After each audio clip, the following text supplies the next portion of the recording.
வணக்கம். இந்திரா கிச்சன்லேருந்து இந்திராமா பேசுகிறேன். இன்றைக்கி நம்ம என்ன செய்ய போகிறோம்னா நெல்லிக்காய் பொடியை வச்சு சாதம் எப்படி செய்யலான்னு வாங்க வீடியோக்குள்ளே போய் பார்க்கலாம். இந்த பொடி முன்னாடியே போட்டிருக்கேன் வீடியோவில், அதை பாருங்கள். சாதம் எப்படி கிளறலான்னு வாங்க வீடியோக்குள்ளே போய் பார்க்கலாம். சாதம் இந்த புழுங்கரிசி தாங்க.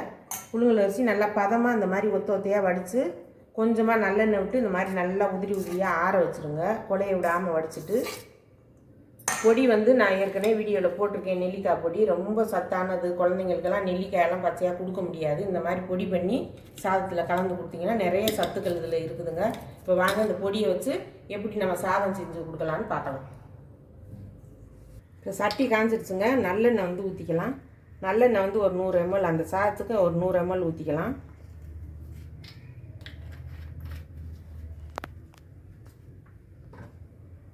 நல்லா காயட்டும். காய வெட்டி கடுகு சேர்க்கும்போது காமிக்கிறேன். இப்போ சட்டி காஞ்சிடுச்சுங்க. நல்லா எண்ணெய் நல்லா காஞ்சிடுச்சு. ஒரு 3/4 ஸ்பூன் கடுகு போட்டுக்கலாம். கடுகு நல்லா வெடிக்கட்டும். அடுப்பை மட்டும் நல்லா சிம்மில் வச்சுக்கோங்க.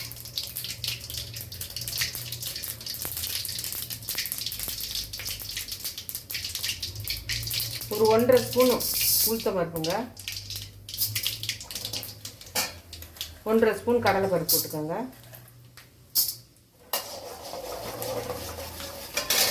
ஜீரகம் ஒரு 1/4 ஸ்பூனு ஜீரகம். இது நல்லா கொஞ்சம் பொரியட்டும்.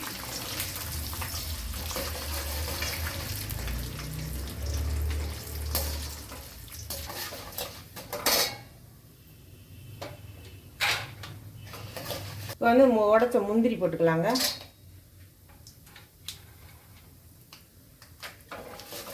முந்திரி கொஞ்சம் சேவப்பட்டும்.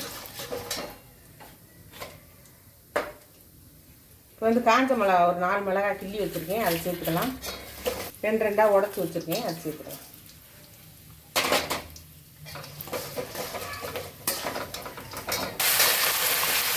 கருவேப்பிலை வச்சுருக்கேன். கருவேப்பிலை பெருங்காயத்தூள் சேர்த்துக்கலாங்க. ஒரு 3/4 ஸ்பூன் பெருங்காயத்தூள் சேர்த்துக்கலாம். இப்போ காஷ்மீர் மிளகாத்தூள் ஒரு 1/2 ஸ்பூனு. இப்போ புளி தண்ணி ஒரு 3 டீஸ்பூன் அளவு ஊற்றிக்கலாங்க.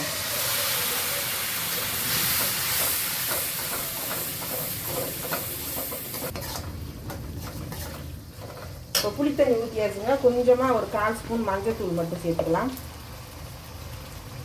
மஞ்சத்தூள்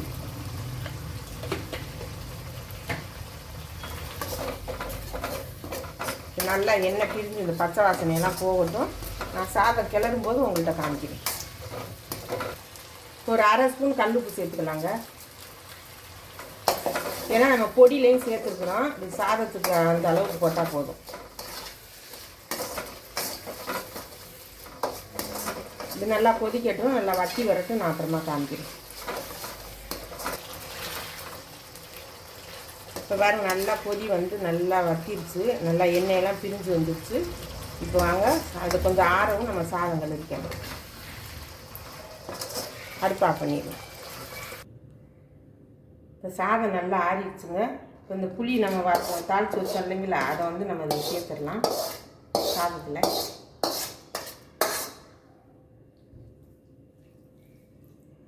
இதை லைட்டாக அப்படியே கிளறி கொடுத்துடலாம். சிகப்பாக இருக்குதுன்னு நினைக்காதீங்க. இது காஷ்மீர் மிளகாத்தூள் போட்டதுனால உங்களுக்கு அந்த கலர் வந்துருக்குது. இப்போ இது கூட நம்ம இந்த நெல்லிக்காய் பொடி 3 ஸ்பூன் சேர்த்துக்கலாங்க. 3 டீஸ்பூன். இப்போ 1/4 கிலோ ரைஸுங்க. இது அளவு சொல்லலைன்னு சொல்லுவீங்க. சாதம் 1/4 கிலோ ரைஸு, 1/4 கிலோ சாப்பாடு, வடித்த சாப்பாடு.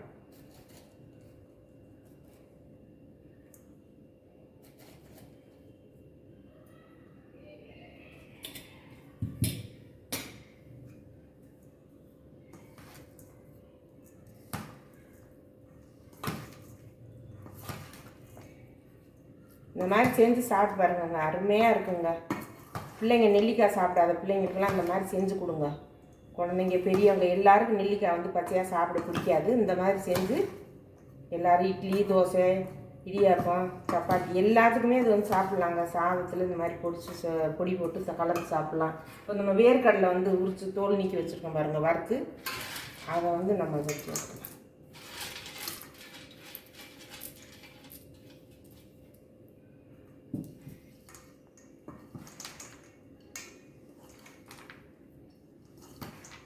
நல்லா கலந்துட்டு உப்பு காரம் புளிப்பெல்லாம் எல்லாம் கரெக்டாக இருக்கான்னு பார்த்துக்கலாம். பொடி பத்தலைனா கூட நீங்கள் கொஞ்சம் அரை ஸ்பூன் கூட சேர்த்துக்கலாங்க. ஏன்னா வறுத்த பொடி தான், அது ஒன்றும் இது இல்லை. நம்ம இதோடு சேர்ந்து கலந்து சாப்பிட்லாம்.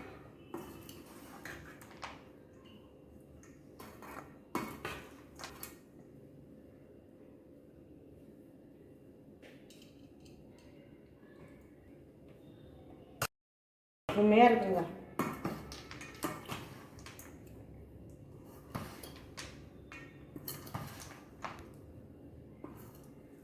ஏற்கனவே நெல்லிக்காயில் வந்து புளிப்பு இருக்குமுங்க. ஏன்னா சாதத்துக்கு வந்து பொடியில் நம்ம சாதத்தை வச்சு கிளறினோம்னா புளிப்பு கம்மியாக இருக்கும். அதுக்காகவே நம்ம புளி வந்து நம்ம ஒரு 3 டீஸ்பூன் கரைச்சி தாளித்து விட்டு செஞ்சால் ரொம்ப சூப்பராக இருக்குங்க. இது மேலே கொஞ்சம் பச்சை கருவேப்பிலை தூவிக்கலாங்க.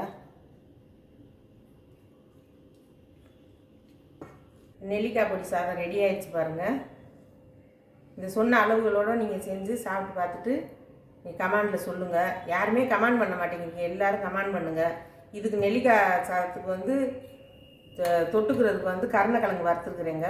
காம்பினேஷன் சூப்பராக இருக்கும். இதே மாதிரி இந்த அளவுகளோடு நீங்கள் செஞ்சு சாப்பிட்டு பார்த்துட்டு உங்களுக்கு பிடிச்சிருந்ததுன்னா எனக்கு லைக் பண்ணுங்கள், ஷேர் பண்ணுங்கள், சப்ஸ்கிரைப் பண்ணுங்கள், பெல் பட்டனை கிளிக் பண்ணுங்கள், எனக்கு சப்போர்ட் பண்ணுங்கள். எல்லோரும் சப்ஸ்கிரைப் பண்ணுங்கள், உங்கள் நண்பர்களுக்கெல்லாம் ஷேர் பண்ணி விடுங்க.